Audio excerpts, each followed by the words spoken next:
ओम शांति। आज प्यारे बाबा के महावाक्य, तारीख 30/6/2026, प्रातः मुरली, बाप दादा मधुबन। बाबा बोलते हैं, मीठे बच्चे, इस समय तुम बाप के ऊपर बलिहार जाओ तो 21 जन्मों के लिए तुम सदा सुखी बन जाएंगे। अभी का पुरुषार्थ, अभी संगम का पुरुषार्थ हमें 21 जन्मों का राज्य भाग्य की बादशाही की प्राप्ति देगी।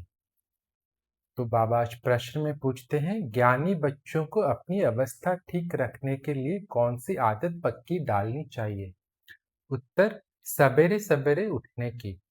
सवेरे सवेरे उठकर बाबा की याद में बैठना, यह बहुत अच्छी धारणा है। जो बच्चे जल्दी सोते और जल्दी उठ जाते, उनकी अवस्था सारा दिन ठीक रहती है। अज्ञानियों की नींद से ज्ञानी बच्चों की नींद आधी होनी चाहिए। तो बाहर के लोग तो 8 घंटा सोते हैं, तो हमें उनका आधा मतलब 4 घंटे सोने हैं। 10 बजे से सो जाओ और 2 बजे उठकर बैठो। बाबा बोलते 10 से 2 बजे तक सोने के लिए। आज गीत है, मुझको सहारा देने वाला। ओम शांति। बच्चे सब सम्मुख बैठे हैं तो जानते हैं हम जीव आत्माएं। हम कौन है? जीव आत्माएं। यहाँ तो जीव आत्माएं होंगे ना। बाबा आत्मा को शरीर नहीं है। बाबा बोलते हैं, जब आत्मा को शरीर नहीं है तो नंगी है, उसको अशरीरी कहा जाता है। तुम तो शरीर के साथ बैठे हो। आत्मा व परमात्मा जब तक शरीर में ना आए तो बोल ना सके, जब तक ऑर्गन्स ना मिले तब वो बोल ना सके। तुम जीव आत्माएं जानती हो, अब बाप के सम्मुख बैठे हैं, हूबहू जैसे 5000 वर्ष पहले सम्मुख आए थे। बच्चे जरूर बाप से वर्षा ही लेंगे, बच्चा बना है तो वर्षा तो मिलना ही है। जानते हैं हम अपने परमपिता परमात्मा बेहद के बाप के सम्मुख बैठे हैं। क्यों बैठे हैं? बाप से बेहद का वर्षा लेने। जैसे स्कूल में समझते हैं, हम टीचर द्वारा इंजीनियरिंग बैरिस्ट्री सीखते हैं। यह एम ऑब्जेक्ट रहती है। हर बच्चे का बचपन से एम रहता है, एक एम ऑब्जेक्ट रहता है। तो यहाँ पे भी हमारा एम है। क्या है हमारा एम? मनुष्य से देवता बनना। तुम बच्चे समझते हो परमपिता परमात्मा हमको ब्रह्मा के तन में बैठ राजयोग सिखलाते हैं। भगवानुवाच, ये तो बच्चों को समझाया है कि भगवान निराकार को कहा जाता है। जीव आत्माएं पुनर्जन्म जरूर लेती है। कोई भी सन्यासी से पूछो, मनुष्य पुनर्जन्म लेते हैं? तो ऐसे नहीं कहेंगे कि नहीं लेते हैं। नहीं तो 84 लाख जन्म कैसे कहते हैं? शास्त्र भक्ति में, वेद शास्त्र में कहते हैं मनुष्य 84 लाख जन्म लेते हैं। पूछो, तुम पुनर्जन्म को मानते हो? ये तो बरोबर है, आत्मा संस्कार अनुसार एक शरीर छोड़ फिर दूसरा लेती है। तो आत्मा जब दूसरा शरीर लेता है तो अपने संस्कारों के, अपने पिछले जन्म के संस्कार के हिसाब से उसको अपना अगला जन्म का शरीर मिलता है। फिर बाबा बोलते हैं, ऐसे कोई कोई मनुष्य 84 जन्म लेते हैं। 84 लाख जन्म की तो बात ही नहीं है, ये तो सब गपोड़े हैं। पहला जन्म जरूर बहुत अच्छा सतो प्रधान होगा, लास्ट छीछी तमो प्रधान होगा। 16 कला से फिर 14 कला, 12 कला होती जाएगी। पुनर्जन्म जरूर लेते हैं। पूछना चाहिए, अच्छा परमपिता परमात्मा पुनर्जन्म लेते हैं व पुनर्जन्म रहित है? देखो, यह पॉइंट बहुत सूक्ष्म है।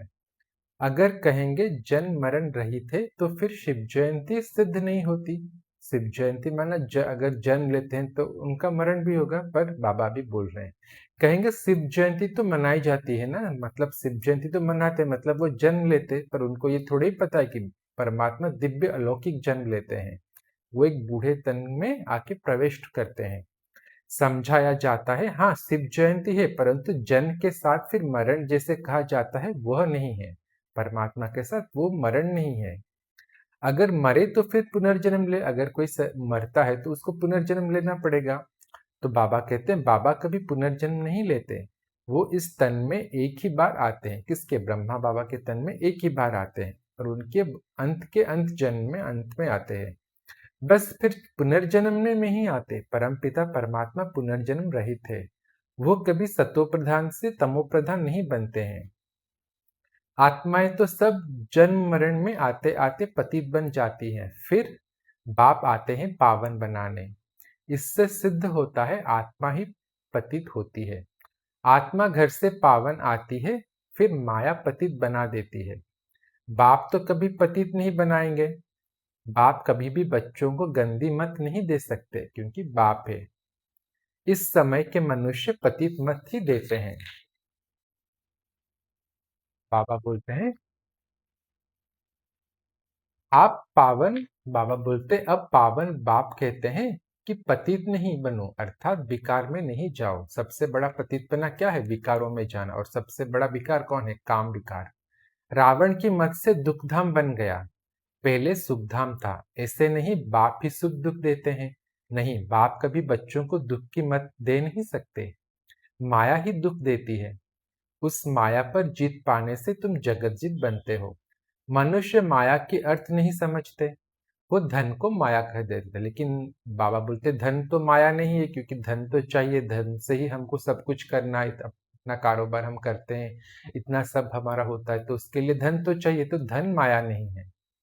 बाबा बोलते वो धन को माया कह देते हैं, कहते हैं ना इसको माया का नशा बहुत है, परंतु माया का नशा होता नहीं। वहां रावण का भूत बनाकर जलाते नहीं। बाबा बोलते धन के लिए कभी उसका उसका रावण का भूत बनाकर नहीं जलते, लेकिन ये विकारों का भूत रावण का प्रतीक है। भूत तो दुश्मन का बनाया जाता है। रावण राज्य शुरू होता है आधा कल्प से। देह अहंकार आने से फिर और विकार आ जाते हैं। सो मुख्य विकार कौन सा है? देह अहंकार। जब देह अहंकार आता है तो और सारे अलग विकार, और सारे जो 5 विकार है वो ऑटोमेटिकली उसके पीछे पीछे आ जाते हैं। शास्त्रों में लिखा हुआ है देवताएं वाम मार्ग में अर्थात विकारों में जाते थे। माया के वश होने से परवश बन जाते थे। परमत पर चलते रहते हैं। अभी तुम चलते हो श्रीमत पर। हम द्वापर से परमत पर चलते रहते थे, पर अभी हम बाबा आए तो हम बाबा के श्रीमत माना श्रेष्ठ मत पे चलते हैं। परमत माना माया की मत। परमत कहो या मन मत कहो, दोनों ही परमत मन मत दोनों ही माया की मत है। लेकिन एक बाप की श्रीमत श्रेष्ठ मत ही श्रीमत है। श्री अर्थात श्रेष्ठ मत है बाप की, वो है रावण की मत। परमत इसीलिए बाप ने कहा है आसुरी संप्रदाय सब रावण की जंजीर में बंधे हुए दुखी हैं। बाबा बोलते हैं वो है रावण की मत परमत, इसीलिए बाप ने कहा है आसुरी संप्रदाय सब रावण की जंजीर में बंधे हुए दुखी हैं। क्योंकि हम परमत में चलते हैं, इसीलिए रावण ने हमको बांध के अपने जंजीरों में रखा है। आत्मा रूपी सीता को शोक वाटिका में कैद करके रखा है।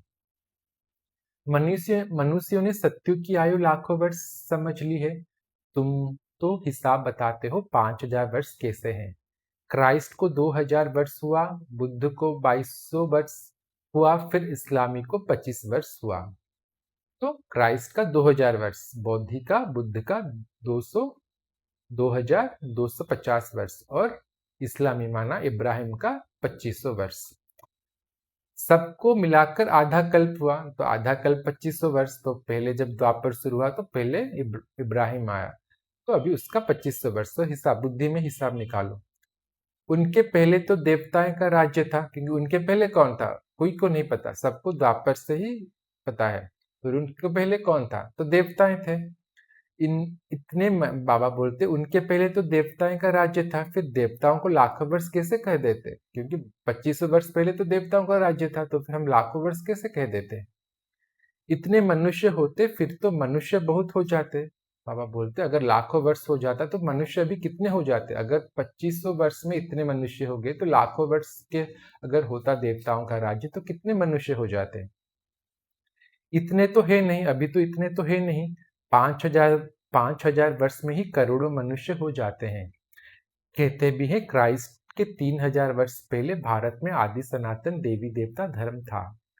5000 वर्ष पूरे हो जाते हैं, नाटक पूरा तो होता है ना। इन बातों को कोई जानते नहीं। मैं जो हूं जैसा हूं यह चक्र फिरता है, कोई जान न सके बाप ही समझाते हैं। यह है गीता एपिसोड। बाप ने आकर सहज राजयोग सिखाया था। बाबा बूढ़ियों को भी समझाते हैं कि यह बहुत सहज बात है। सिर्फ बाप को और वर्षे को याद करना है। जब बाप की याद बुद्धि में आएगी तो वर्षे की मिठास मुख में जरूर आएगी। बाबा बुढ़ियों को भी समझाते हैं कि यह बहुत सहज बात है, बस बाप को याद करो, मन मना भव। सिर्फ बाप और वर्षे को याद करना है। बच्चा पैदा हुआ, गोया वारिस पैदा हुआ। तुम समझते हो हम बाबा के वारिस है, तो हम कौन है? बाबा के बच्चे, वारिस बच्चे हैं। 5000 वर्ष बाद फिर से मिलने आए हैं। तो बाबा को हम 5000 वर्ष बाद बाबा आए हैं, तो हम बाबा से 5000 वर्ष बाद मिलने आए हैं, इसीलिए हमको सिक्की लद्दे, बाबा हमको सिक्की लद्दे बच्चे बोलते हैं। ये बड़ी गुप्त बातें हैं। बाबा पूछते हैं आगे कभी मिले हो? कहते हैं हाँ बाबा, आत्मा इस मुख द्वारा कहती है। तो हाँ, ये कौन कहती है? आत्मा इस मुख द्वारा कहती है। हम 5000 वर्ष पहले आपसे मिले थे। आप इस तन द्वारा शिक्षा देने आए थे। जो पक्के पक्के बच्चे हैं समझते हैं हम बाबा से बेहद का वर्षा लेने बैठे हैं। हम बेहद के बाप के बने हैं ब्रह्मा द्वारा। बाप कहते हैं मुझे पहचानते हो? मैं तुम्हारा बाप हूं। तुम कहेंगे हाँ बाबा, हम आत्माओं के आप परमपिता परमात्मा बाप हो। बाप भी कहते हैं तुमको हमने स्वर्ग में भेजा था। बाबा बोलते हैं बाबा बोलते हैं बाप भी कहते हैं तुमको हमने स्वर्ग में भेजा था, वर्षा दिया था, फिर माया ने छीन लिया, फिर अब फिर से दे रहा हूं। माया वर्षा छीनती है, बाप दिलाते हैं। माया का काम है वर्षा छीनना और बाप का काम है वर्षा दिलाना। यह अनेक बार खेल हो चुका है, होता रहेगा, अंत नहीं है इसका। ये अनादि खेल है। बाप के बनते हैं फिर कोई सगे कोई लगे। कोई सौतेले कोई मातेले बनते हैं। कोई तो बाबा के सौतेले बन जाते हैं और कोई मातेले। कोई बाबा को छोड़ के चले जाते हैं और कोई बाबा के पूरा निछावर हो जाते हैं। कच्चे पक्के तो है ना, पक्कों को भी कभी माया एकदम जीत लेती है। कोई कच्चा तो गया गया, लेकिन कोई पक्के को भी माया एकदम हप कर लेती है, तो उसको जकड़ लेती है। माया का तूफान ये तो बहुत पिछाड़ती है। बच्चे कहते हैं बाबा हम जब तक जिएंगे आपसे वर्षा लेते रहेंगे, विकर्मों का बोझा सिर पर बहुत है। तो जितना तुम याद में रहेंगे उस योग अग्नि से तुम पाप आत्मा से पुण्य आत्मा बनते जाएंगे। आग चीज को पवित्र करती है, तुम्हारी है योग अग्नि। तो हम इस योग अग्नि से आत्मा में जो खाद है आत्मा को पवित्र बनाते हैं। आत्मा में जो खाद है वो निकालते हैं।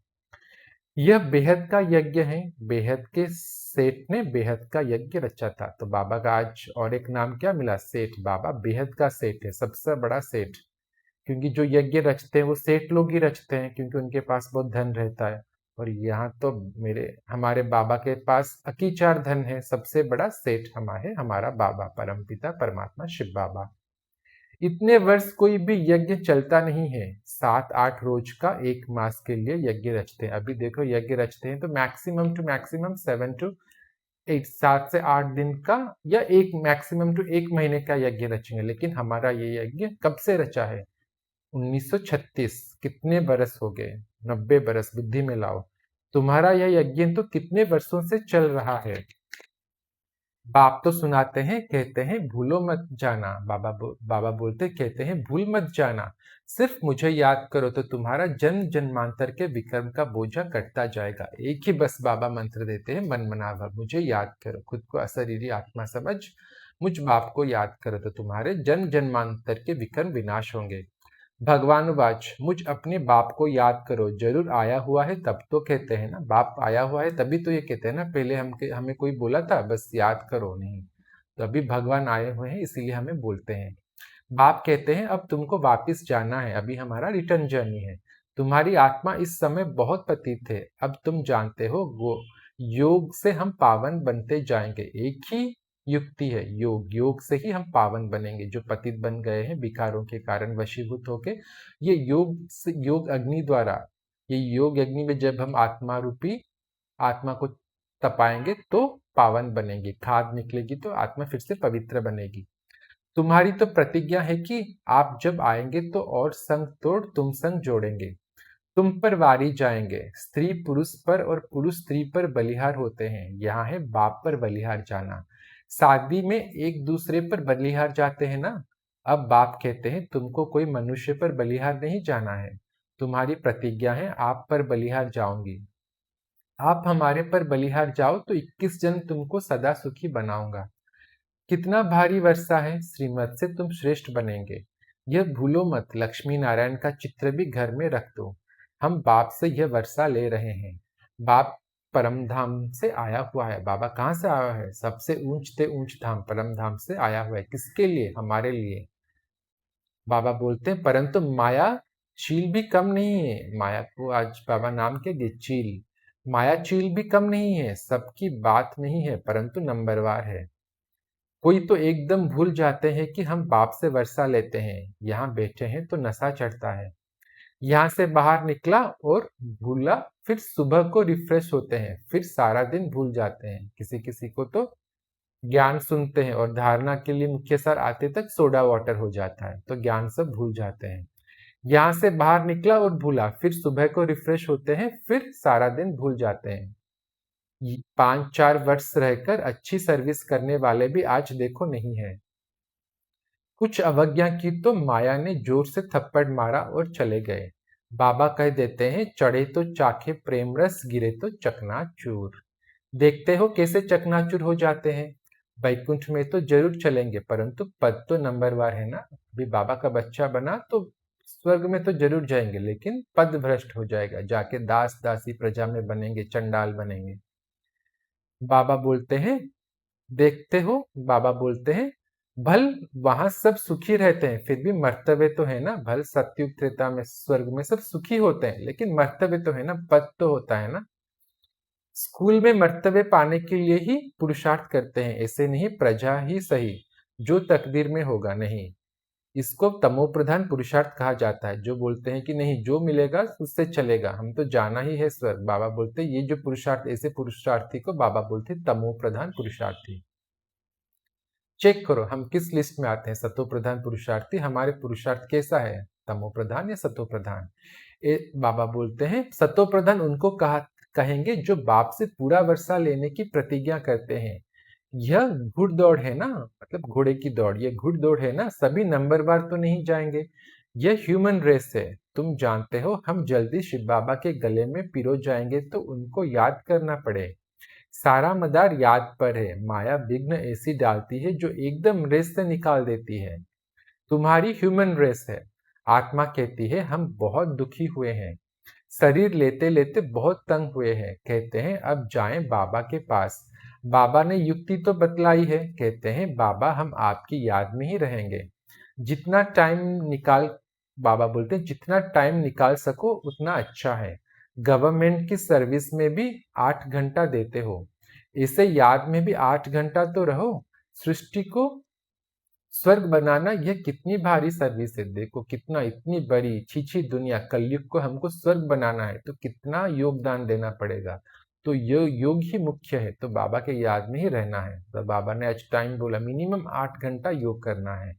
सृष्टि को स्वर्ग बनाना यह कितनी भारी सर्विस है। सिर्फ बाप को याद करो और सुखधाम को याद करो, बस।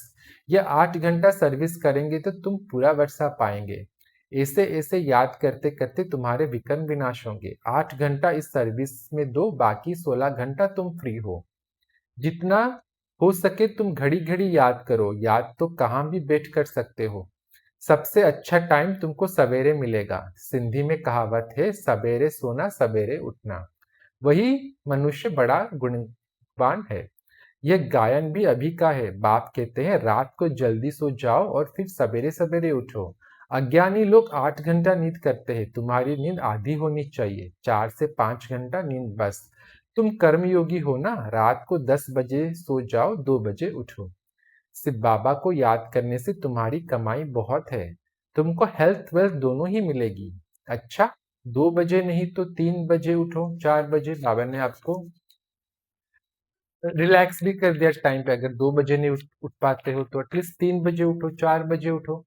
फर्स्ट क्लास समय है, क्योंकि वायुमंडल बहुत सत्व प्रधान रहती है। सुबह का अमृत वेला का समय शांति रहती है, सब अशरीरी बन जाते हैं। उस समय सन्नाटा बहुत होता है। अमृत वेले की याद अच्छा असर करती है। बाबा बोलते अमृत वे, भले हम दिन भर भी योग कर सकते हैं, याद बाबा की याद में रह सकते हैं, लेकिन अमृत वेला का याद बहुत असर करती है। बाबा बहुत करके रात को जागते रहते हैं, सूक्ष्म सर्विस में थकावट नहीं होती, कमाई से तो खुशी होगी। तुम बच्चे सवेरे उठ अपनी अविनाशी कमाई करते हो। अच्छा, मीठे मीठे सिक्की लद्दे बच्चों प्रति माता पिता बाप दादा का याद प्यार और गुड मॉर्निंग। रूहानी बाप की रूहानी बच्चों को नमस्ते। हम सभी रूहानी बच्चों की रूहानी माता पिता बाप दादा को भी याद प्यार गुड मॉर्निंग नमस्ते नमस्ते नमस्ते बाबा नमस्ते। शुक्रिया बाबा शुक्रिया।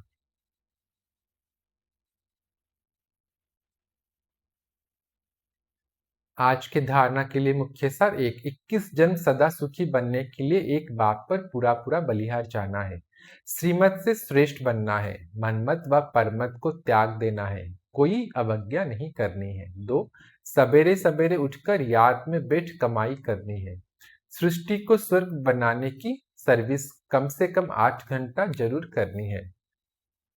आज का वरदान, समय और संकल्प सहित अपने सर्व खजानों को विल करने वाले मोहजित भव। समय और संकल्प सहित अपने सर्व खजानों को विल करने वाले मोहजित भव।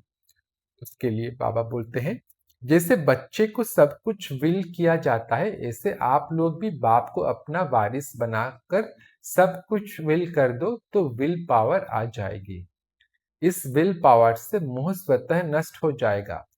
जैसे साकार बाप ने पूरा ही अपने को विल किया, वैसे आप लोग, बाबा बोलते जैसे साकार बाप मतलब ब्रह्मा बाबा ने पूरा ही अपने को विल किया, वैसे आप लोगों की जो स्मृति है, समय और संकल्प का खजाना है, उसे विल करो अर्थात श्रीमत प्रमाण सेवाओं में लगाओ तो मोहजित बंधन मुक्त बन जाएंगे।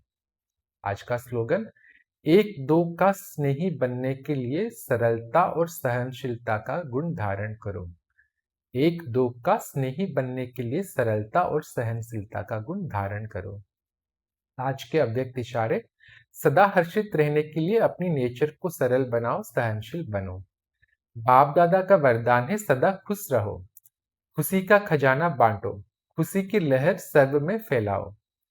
आपके चेहरे पर सदा खुशी की मुस्कुराहट चमकती रहे, इसे हर्षित मुख रहो। इसके लिए बोल में मधुरता, संतुष्टता, सरलता और नवीनता अवश्य रहो।